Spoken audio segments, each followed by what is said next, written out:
Tengan todos muy buenos días, buenas tardes o buenas noches, sea en el momento en que estén viendo este video. Este día les hablaremos un poco sobre lo que es la criminología, haciendo síntesis y precisando en conceptos básicos de la criminología.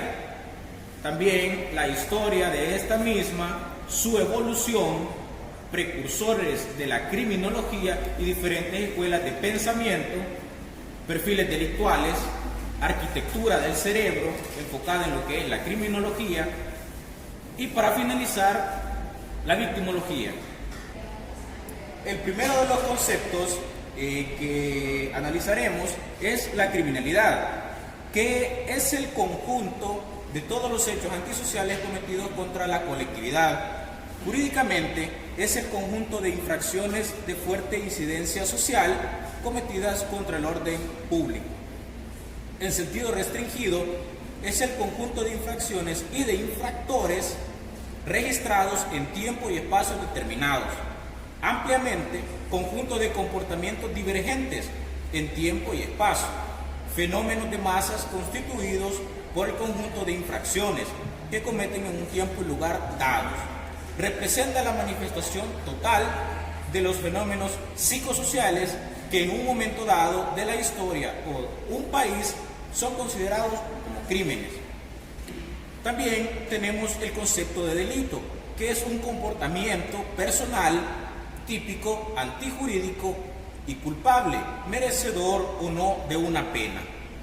Hay que hacer la distinción también a la criminalística, que es una disciplina que aplica fundamentalmente los conocimientos, métodos y técnicas de la investigación y las ciencias naturales en el examen material sensible y significativo relacionado con un presunto hecho delictivo, con fin de determinar, en auxilio de los órganos encargados de administrar justicia, su existencia, o bien reconstruirlos, o bien señalar y precisar la intervención de uno o varios sujetos en el mismo.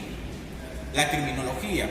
La palabra criminología deriva del latín criminis y del griego logos, y su significado es el siguiente: el tratado o estudio del crimen, así de sencillo. La definición de esta ciencia ha ido cambiando y sobre todo evolucionando de acuerdo a los distintos autores y lugares geográficos en el que aparece. Según Rafael Garófalo, a fines de 1885, la criminología es la ciencia del delito. Garófalo la define como la ciencia general de la criminalidad y de las penas, y a su vez edita un primer libro llamado precisamente Criminología. La criminología, como la ciencia multidisciplinaria, cuyo objeto de estudio son el delito, el delincuente, la víctima y la conducta criminal, con el fin de explicar las causas y motivos del fenómeno delictivo, prevenirlo y estudiar las acciones específicas que en consecuencia requiere cada caso en concreto. También hay que hacer una diferencia entre el criminal. El criminal es el autor del crimen, el sujeto individual, el actor principal del drama antisocial. En conclusión, se diría que el criminal es el sujeto que realiza las acciones reprochables. Y por otro lado tenemos a la víctima, que es el afectado por el comportamiento delictivo en el que un sujeto infringe la lesión y otro lo sufre. Hay que hablar un poquito sobre la historia de la criminología. La criminología surge a principios del siglo XIX como respuesta a la demanda social de una de las fuentes de comportamiento antisocial, siguiendo las bases del método científico, con la finalidad de promover mecanismos para su prevención y tratamiento, a partir de una revisión en la literatura criminológica de los últimos 3 siglos.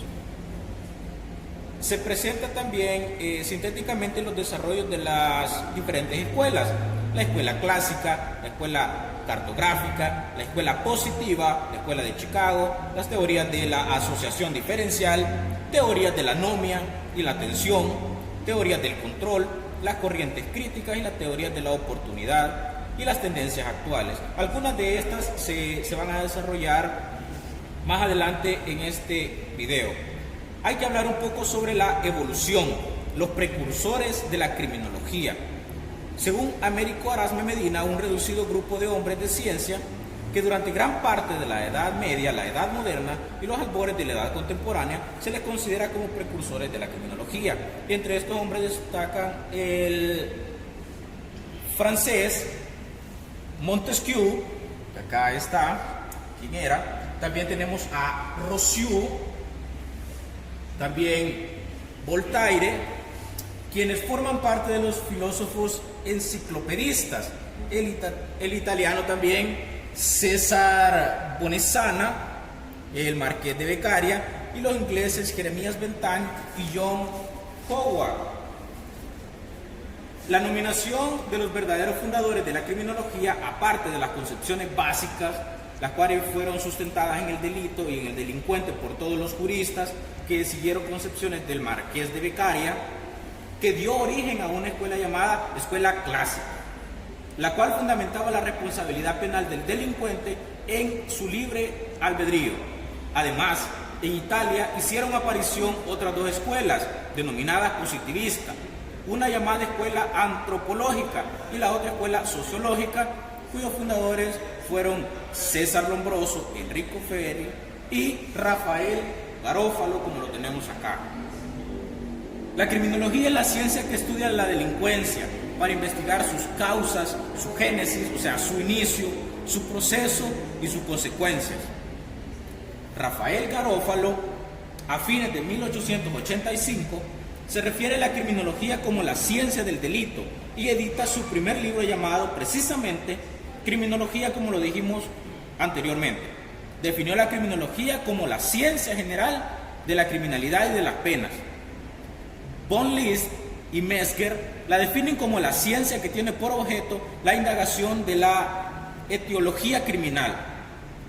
Quintanilla Saldaña, en el año de 1929, define la criminología como la ciencia del crimen o estudio científico de la criminalidad y sus causas para combatirla. El tema que desarrollaremos en este momento son los precursores y las diferentes escuelas que se formaron de la criminología. Como primer pensador tenemos a Thomas Morrow, y su importancia es que para él el delito era producido por factores económicos, por el periodo posguerra, por la ociosidad, por el ambiente social y por errores de educación, asumiendo que no es tan solo un solo factor criminógeno, sino que son muchos. Sus principales ideas son: primero, una serie referente a la etiología criminológica, a los factores criminógenos, y otra a la política criminológica, a la prevención. La segunda idea es que todo el esfuerzo del Estado debe dirigirse hacia combatir de los factores del delito, no al delito en sí, sino a aquello que lo produce, es decir, a la prevención, a las causas del delito. Otro pensador fue John Howard, y aquí nacen los primeros estudios sobre la situación penitenciaria en Inglaterra. Entre sus obras podemos mencionar las siguientes proposiciones concretas en lo referente a los sistemas penitenciarios. Habla de que debe existir un sistema de aislamiento nocturno, que la religión debe ser el medio más poderoso para la reforma moral, la necesidad de organizar un buen sistema de trabajo y que debe existir un régimen criminógeno, régimen higiénico y alimenticio humano. Por otro lado tenemos a Jeremy Bentham. Para administrar este establecimiento, Bentham pone las siguientes reglas: la dulzura, el sufrimiento corporal, la severidad, que no puede ser mejor la vida en libertad, y la economía, que es evitar los gastos innecesarios de particular importancia para nosotros. Otro importante es César Beccaria, que en criminología, cuando habla del derecho de castigar, cuando se habla de la tortura, de la pena de muerte, de las prisiones, en su libro critica que es injusto, que es cruel, inhumano y arbitrario la ley penal y del procedimiento penal, las penas. Él indica cómo debe ser la pena, cómo se debe imponer la lucha por el principio de nulla poena sine lege, es decir, Beccaria pugna la legalidad en materia penal. Beccaria produjo el libro que se llama De los delitos y de las penas. Por otro lado tenemos a Jean-Jacques Rousseau. Dice que si el estado natural es la inocencia y bondad, la primera desigualdad no es solamente normal, sino necesaria. En cambio, la segunda es la causante de todos los males y definitivo el factor criminógeno. Entre otros tenemos a Benedict Agustín Morel. Reconoce la locura moral, en la cual hay una inteligencia lúcida, pero a la ausencia total de sus hábitos éticos o de respeto por las normas morales. No lo considera como una dolencia mental propiamente dicha, sino como una deficiencia, mayor o menor del núcleo moral de la personalidad médico alemán educado en Francia. Él fue de los primeros en hablar sobre el loco moral y luego vino Lombroso. Otro pensador fue Francesco Carrara. En 1882 publicó un libro denominado Socialismo y Criminalidad, el cual se basó en estudiar las diferentes penas y por lo que se considera padre de la sociología criminal. Plantea que no hay delitos sino delincuentes. En 1921 promueve en Italia un nuevo código penal, el cual fue catalogado dentro de la corriente del positivismo. Por otro lado tenemos a los precursores de la criminología, que serían Garofalo, quien utiliza el método deductivo para sus estudios, que va desde la norma penal al individuo que los comete. Por otro lado está Enrico Ferri. Sus escritos se basan en dar las bases y una orientación jurídica en la criminología. Entre sus obras destacan estudios recientes sobre la penalidad y su trabajo principal, Criminología. Era impulsor de la pena de muerte, con lo que se diferenció de sus colegas, además de estar de acuerdo con el determinismo absoluto. Y el más importante, César Lombroso, que es considerado el iniciador de la criminología como ciencia, ya que da las bases para que esa nueva disciplina se desarrolle. En 1863 escribió una obra nombrada Medicina Legal para los Enajenados Mentales. Observando cráneos de delincuentes, consideró que el criminal lo es por ciertas deformidades craneales. Entre las escuelas tenemos la de clásica, que fue por Beccaria, Bertrand y Garrido, que son los autores. Sus ideas fueron que el comportamiento humano busca incrementar el placer y disminuir el dolor. Las personas tienen la capacidad para decidir como para actuar. El delito tendrá lugar cuando los beneficios superen los costes previstos. La finalidad de la justicia penal debe ser compensar los beneficios esperados del hecho delictivo. Y finalmente, que a través del derecho penal se buscará la prevención general del delito en el conjunto de la sociedad y la prevención especial en las personas que ya han sido condenadas. Por otro lado tenemos la cartográfica, que esta es una escuela que tiene como autor a Adolf Quetelet, Alfonso Candolle, André Michel Curry y más tarde Gabriel Tarde. Los autores de esta escuela fueron los primeros en detectar la mayor propensión al delito entre los jóvenes, la tendencia a los delitos violentos en verano y a los delitos contra la propiedad en invierno, y las correlaciones entre mayor heterogeneidad étnica y marginal y las tasas delictivas superiores. Las estadísticas oficiales de criminalidad mostraban problemas de validez derivados de su dificultad para detectar los delitos de autor desconocido, que no han sido descubiertos por las víctimas, las cuales evitan denunciar o que no pueden ser probadas ante un juez. Del mismo modo, se constató la dificultad de realizar comparativas entre las cifras delincuenciales de diferentes territorios y momentos históricos. Por otro lado, tenemos la positiva, donde su hito funcional fue la obra L'Homo Delinquente, escrita por César Lombroso. Lombroso es mencionado comúnmente como el principal miembro de esta escuela, de la que también se formaron parte los autores como Ferri y Garofalo. Lo novedoso de esta escuela no fue tanto el método científico o para analizar la delincuencia, sino la defensa de la idea de la determinación biológica del delincuente.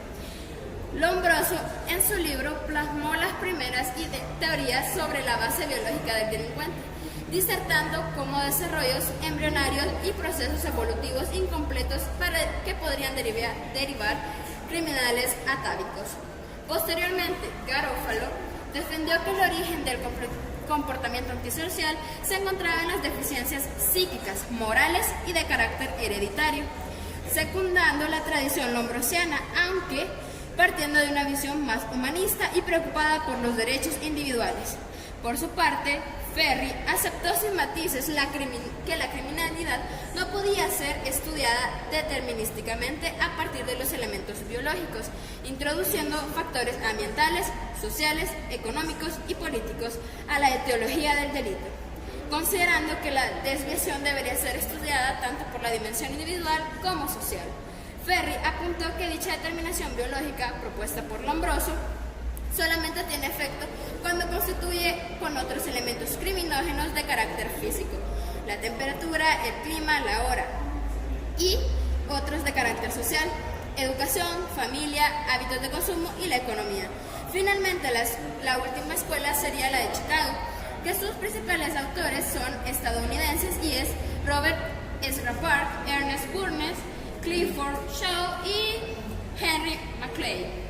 La escuela trata de estudiar cómo los cambios de las estructuras de organización social en grandes ciudades a principios del siglo XX se relacionan con las causas de la desviación. En síntesis, Shaw y McClay en 1942 elaboran la teoría de la desorganización social, en la cual explican que existen determinados factores ecológicos entre los que se destacan la pobreza, la movilidad multicultural, la desintegración familiar y la degradación física del espacio urbano, que se relaciona con una menor capacidad de las comunidades para ejercer control sobre los comportamientos desviados, lo que permite explicar la diferencia en las tasas delincuenciales en diferentes zonas urbanas. Y hasta aquí las escuelas, precursores y pensadores.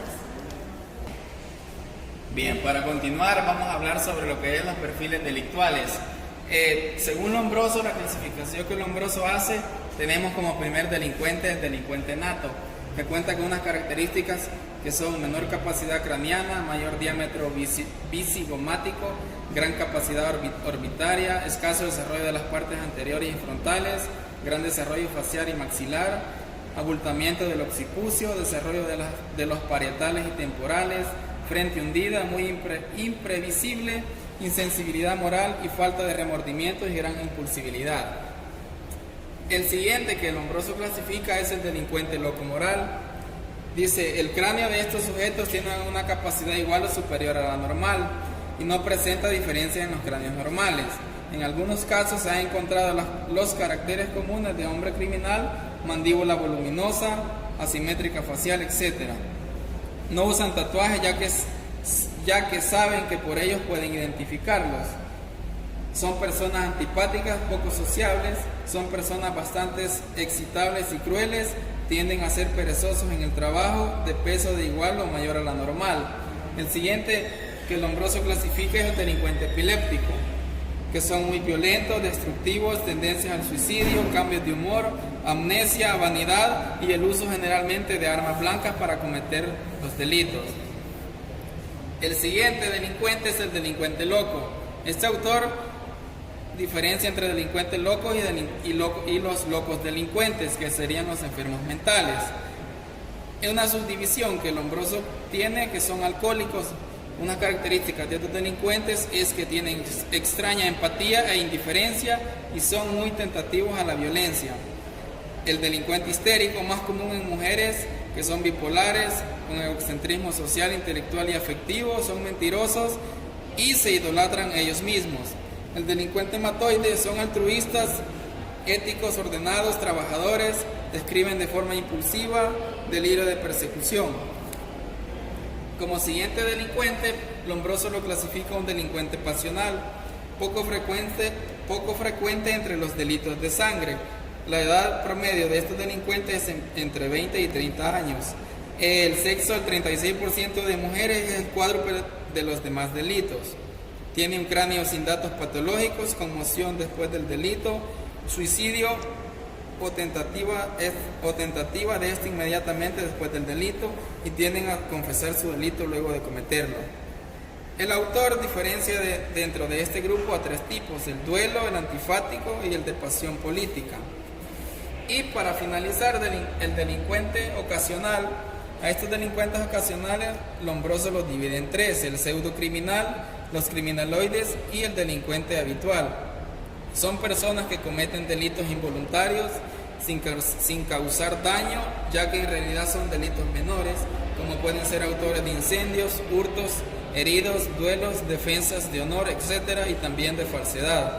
Tienen empatía, que cometen el delito según la circunstancia y suelen juntarse con gente que empeora su conducta cuando están en prisión, con poca inspiración en la vida u otras. No encontraron una educación familiar ni escolar, pero que tienen instrucción criminogénica, delincuentes desde la infancia, aunque las circunstancias de pobreza y poca calidad de vida les lleva a cometer más crímenes hasta convertirse en profesionales. Y aquí sería lo que son los perfiles delictuales según Lombroso. Para continuar, hablaremos sobre la arquitectura del cerebro. Bueno, el cerebro es una de las partes más importantes del cuerpo humano. Gracias al cerebro podemos sentir, procesar toda la información que llega a nuestro cuerpo. A través de los sentidos, además, no debemos olvidar que nuestro pensamiento e ideas nacen en el cerebro. El cerebro está integrado en el sistema nervioso central y está compuesto por miles de neuronas que propician la constante relación mente y cuerpo. Podemos dividir el cerebro según sus 4 lóbulos principales y según sus funciones. El cerebro está presente en los procesos más importantes del ser humano, como por ejemplo en el acto cotidiano de respirar, comer y andar. Bueno, para comenzar, comenzaremos con el lóbulo frontal. La importancia del lóbulo frontal. La diferencia entre tener un lóbulo frontal, como de los seres humanos adultos y sanos, y no tenerlos, es la diferencia que hay entre un organismo guiado básicamente por los impulsos y las emociones u otro que, a pesar de estar motivado fundamentalmente por estados emocionales generados por el sistema límbico, es capaz de posponer estos impulsos para seguir planes elaborados y optar a conseguir objetivos abstractos o situados en un punto muy lejano en el tiempo. ¿Cómo es el lóbulo frontal? El lóbulo frontal es una estructura anatómica situada en la parte más frontal del cerebro, es decir, más cercana al rostro. A pesar que se le puede considerar una de las muchas partes del cerebro que hay que tener en cuenta que los lóbulos frontales no trabajan por sí solos y que solo cobran sentido como estructura cerebral cuando trabajan coordinadamente con el resto del encéfalo. La importancia y las funciones ejecutivas del lóbulo frontal. Los lóbulos frontales del cerebro destacan esencialmente por el hecho de estar muy involucradas en las llamadas funciones ejecutivas. Estas funciones son las que asociamos a la cognición y la toma de decisiones, es decir, el uso de la memoria, la planificación, la selección de objetivos y la resolución de problemas específicos que tienen que ser abordados focalizando la atención de aspectos concretos. El lóbulo frontal no opera aisladamente. Por supuesto, todo esto no lo hace solo. Es imposible entender cómo funciona el lóbulo frontal sin saber también cómo funcionan otras estructuras del cerebro, de las que no solo recibe información, sino que además funcionan coordinadamente con el tiempo y real a una velocidad vertiginosa. Gestión de la memoria de trabajo. Lesiones en ciertas partes del lóbulo frontal hacen que la memoria de trabajo se vea afectada. Esto significa que el lóbulo frontal tiene un papel a la hora de mantener en un tipo de memoria transitoria información relativa a un problema que debe ser resuelto en tiempo real y que una vez solucionado, este perderá su valor. Control propia conducta. La zona orbital del lóbulo frontal, es decir, la zona inferior que este queda cerca de las órbitas de los ojos, está en constante relación con los impulsos que vienen de la zona del sistema límbico, la estructura en la que originan las emociones. Bueno, ahora hablaremos sobre el lóbulo parietal. ¿Qué es el lóbulo parietal? En la parte del cerebro es una zona de la corteza cerebral que queda ubicada justo por detrás del lóbulo frontal. Podemos ver en la imagen, se encuentra acá. Ambos lóbulos quedan separados por el llamado surco central. Sin embargo, el lóbulo parietal trabaja conjuntamente con ese y el resto de los lóbulos del cerebro, que incluye una gran área de asociación que puede ser vista como una central en la que muchos tipos de información se mezclan para generar una unidad. Las funciones de esta zona del cerebro son muchas y muy variadas. Las funciones que llevan a cabo las redes de neuronas del lóbulo parietal, pero de modo resumido, se puede decir que juega un papel importante, especialmente en clases de procesos, la integración y el procesamiento de la información sensorial, proveniente de diferentes canales, el procesamiento de la información simbólica, en la que se incluyen los procesos relacionados con el lenguaje y su utilización, y el procesamiento de la información numérica, algo básico para poder contar y realizar operaciones matemáticas. Bueno, ahora hablaremos sobre el óvulo occipital, que se encuentra ubicado en la parte trasera del óvulo parietal. ¿Qué es el lóbulo occipital? El lóbulo occipital es uno de los lóbulos cerebrales más pequeños y ocupa una pequeña porción de la parte trasera del encéfalo, entre el cerebro y el lóbulo temporal y el lóbulo parietal. A diferencia de lo que ocurre con el lóbulo frontal, se cree que a lo largo de la evolución de los ancestros de nuestra especie, el lóbulo occipital no ha crecido en proporción al resto de la parte del cerebro. Es decir, que mientras el resto de zonas de la corteza cerebral se iban desarrollando y organizando de un modo más complejo. Bueno, ahora hablaremos sobre las funciones de la región del lóbulo occipital. ¿De qué se encarga este lóbulo occipital? ¿Y por qué no ha crecido a lo largo de nuestra historia evolutiva? Si bien no hay ninguna zona del cerebro que tenga solamente una función, ya que todas ellas funcionan juntas y de manera coordinada. El proceso que define mejor la utilidad del lóbulo occipital es el pensamiento de la información visual. Bueno, ahora hablaremos sobre el lóbulo temporal, que está debajo del lóbulo parietal y el lóbulo frontal. Bueno, ¿qué es el lóbulo temporal? Este está situado en la lateral inferior del encéfalo, aproximadamente a la altura de los oídos. Como podemos ver en imagen, se encuentra acá. Esta región está anatómicamente separada del lóbulo parietal, que corresponde a la zona lateral superior, por la cisura del cilvio, y está en estrecho contacto con el lóbulo occipital. Asimismo, se trata del lóbulo con mayor conexión con el sistema límbico, junto con el área órbito-frontal, teniendo pues gran influencia en las emociones y estados de ánimo, así como con la memoria. Bueno, ahora hablaremos sobre los hemisferios derecho e izquierdo. Bueno, sobre el asunto de los hemisferios cerebrales, es común escuchar algunas frases como estas. Si eres una persona con una gran creatividad, utiliza más el hemisferio derecho. O bien, si eres una persona analítica, usa más el hemisferio izquierdo. Sin embargo, todo lo relativo a estas dos partes del cerebro es bastante más complicado que estas simplificaciones. Sin embargo, cabe plantearse, es cierto que tendemos a usar más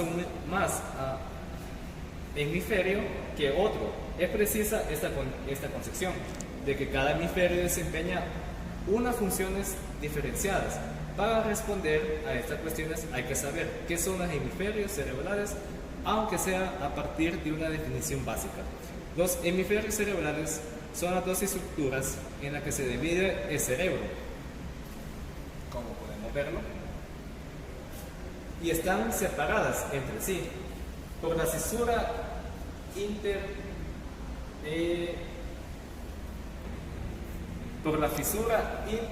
interhemisférica o fisura intercerebral. Estos dos cuerpos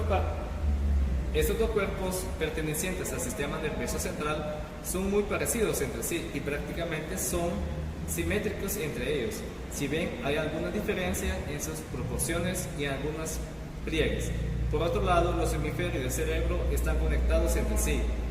Si por el cuerpo calloso es por la parte del cerebro, por la cruce de información de uno a otro. Bueno, para finalizar, hablaremos de un tema importante como es la victimología. Pero, ¿qué es la victimología?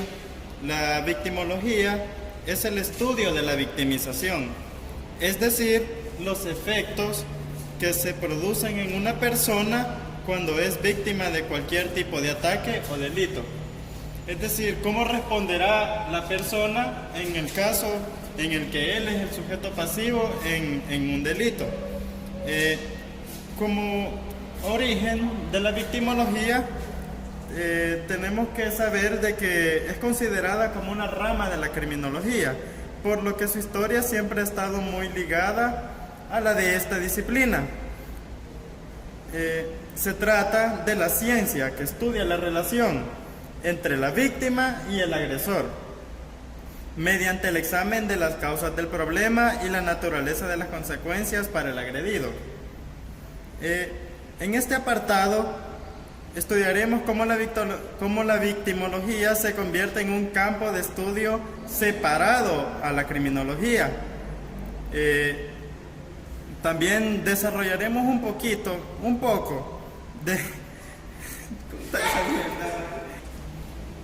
hablaré cómo se ha ido desarrollando a lo largo de sus décadas de historia hasta llegar a la disciplina que conocemos hoy en día. Tenemos que saber que la aparición de la victimología, es decir, el estudio de la relación entre víctimas y agresores, surgió por primera vez en las décadas de 1940 y 1950. Durante este tiempo, algunos famosos criminólogos como Benjamin Mendelssohn y Hans von Henting examinaron las interacciones entre las personas implicadas en un crimen. Su principal objetivo era comprender mejor la influencia recíproca entre ambos, además de las causas por las que las personas pueden acabar en uno de estos dos roles. Una de las preguntas que se plantearon fue si los individuos que habían resultado dañados física o psicológicamente podrían tener también parte de responsabilidad en algunos incidentes.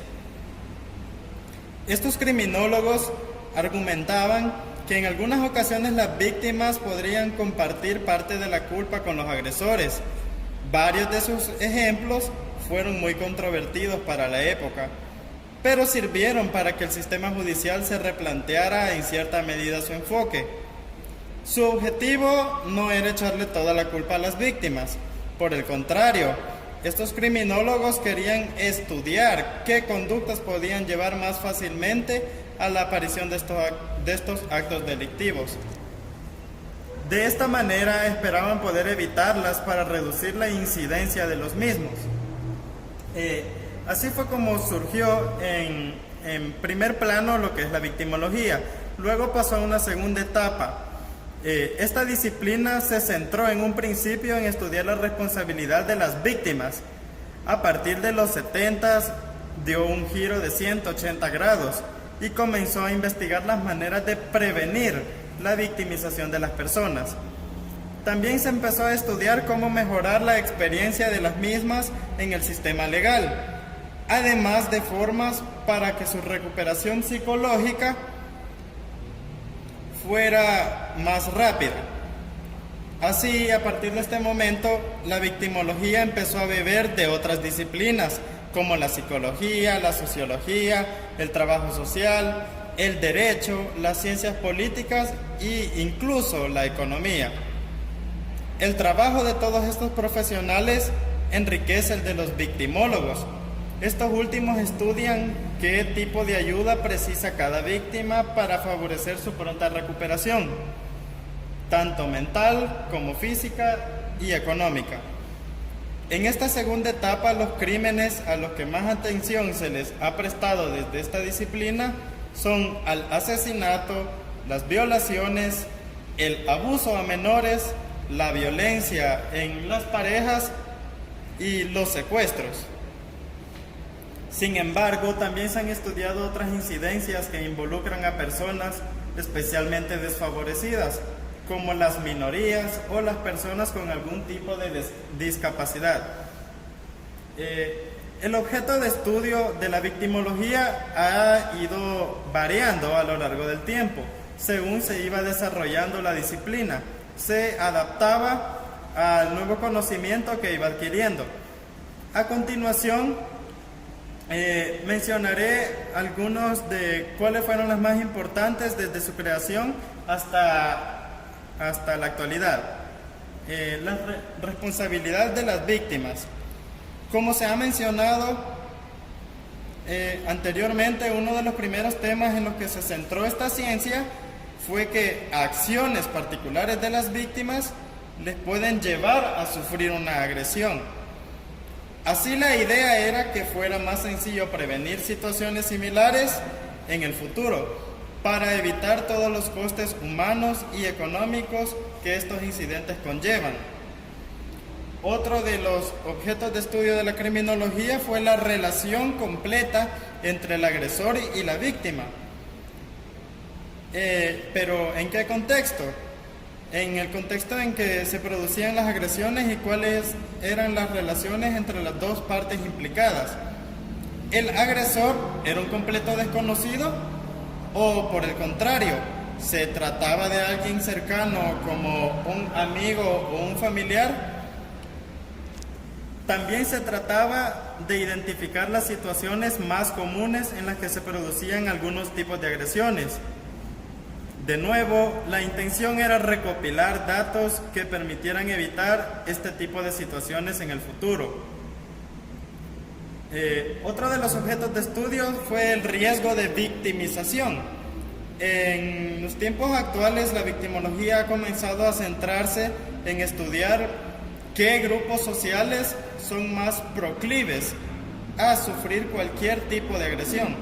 Por ejemplo, se trata de dividir a la población en función de su sexo, edad, clase social, raza o incluso zona de residencia. Para ello se estudia la frecuencia con la que cada uno de estos grupos es víctima de distintos tipos de agresiones y de situaciones de victimización. Así, el objetivo es prevenir de manera más eficiente los problemas más habituales de cada uno de estos sectores de la población. Y como último enfoque que mencionaré es el estudio de las iniciativas para resolver la victimización. Por último, los victimólogos también examinaron todos aquellos proyectos que tienen el objetivo de solucionar las situaciones de agresión o de minimizar sus consecuencias una vez que se producen. Así, estudian iniciativas privadas, el sistema legal de distintos países, las ayudas del gobierno e incluso la reacción de medios de comunicación y de la sociedad en su conjunto a los distintos tipos de victimización. De esta manera se pretende mejorar cada vez más este tipo de sectores para que las víctimas reciban ayudas personalizadas y que sean capaces de solucionar realmente sus problemas. Para finalizar, mencionaré una serie de categorías desarrolladas por los criminólogos antes mencionados, es decir, Benjamin Mendelssohn y Hans von Henting, sobre la victimología. Les hablaré sobre la tipología victimal de Benjamin Mendelssohn. Para aclarar un poco quién fue Benjamin Mendelssohn, fue un criminólogo de origen rumano, nacido el 23 de abril de 1900 y fallecido el 25 de enero de 1998. Mendelssohn hacía la clasificación se enfocó en 5 tipos de víctimas que, según el caso, eran clasificadas de acuerdo a su conducta antes y durante y después del hecho delictivo.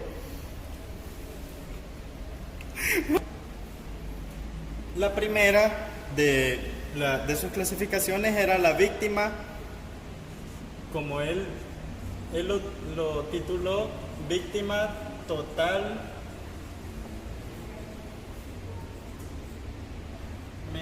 inocente.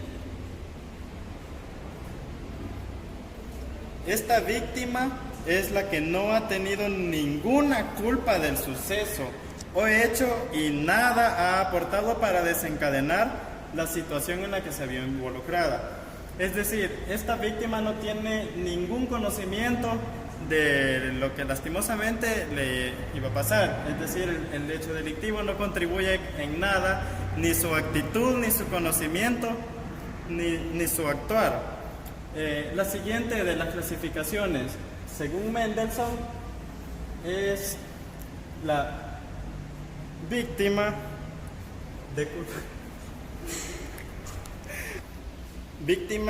de culpabilidad menor o víctima por ignorancia.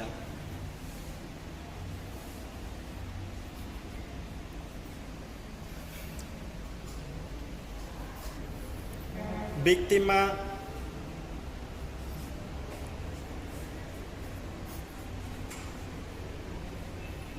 por ignorancia.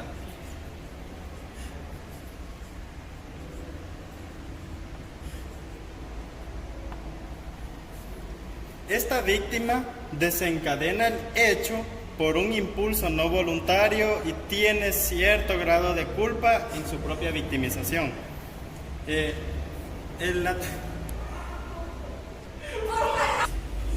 La tercera clasificación, según Mendelssohn, es la víctima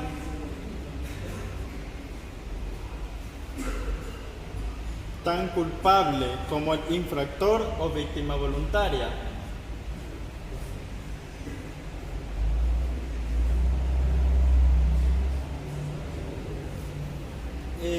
Estas víctimas son, por ejemplo, aquellas que cometen suicidio echándolo a suertes, un suicidio por adhesión, incluso la eutanasia, donde es la víctima quien solicita ayuda para morir.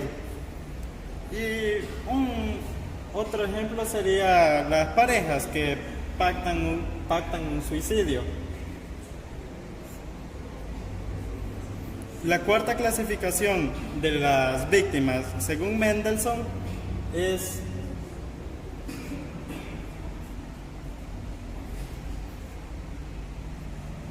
la víctima más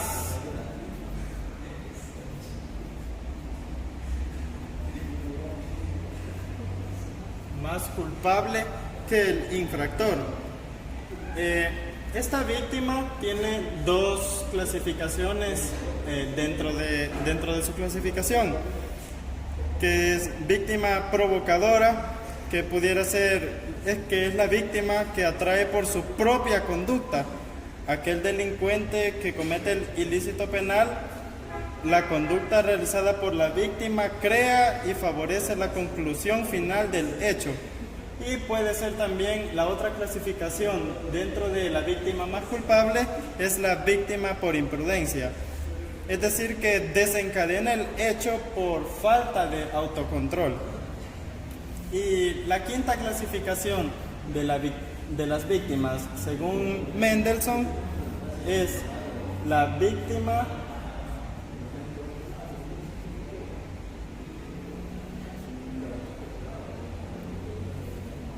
únicamente culpable.